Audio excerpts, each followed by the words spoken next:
In this video, I'll show you how to design a YouTube banner using Canva. Let's begin. Open Canva and search for YouTube in the search bar.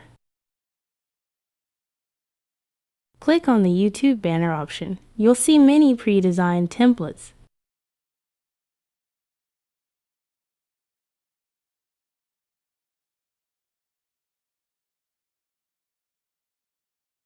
Choose one that fits your style and click Customize this template to start editing.